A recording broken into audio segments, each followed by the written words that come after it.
মার গেলে ভালো ছিল।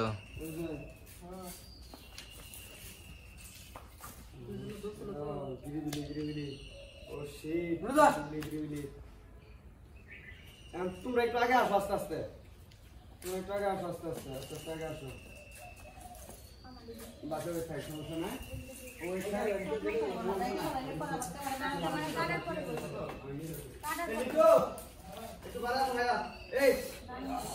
যেটা বলছিল তোমরা জায়গায় ছেলে ছিল না, একটু পাস রাখ পাশের মধ্যে থাকো তো সবাই একটু পিছিয়ে লাইনে যান তো, বাইকে চলে গেছি সমস্যা কি পরে ছিল।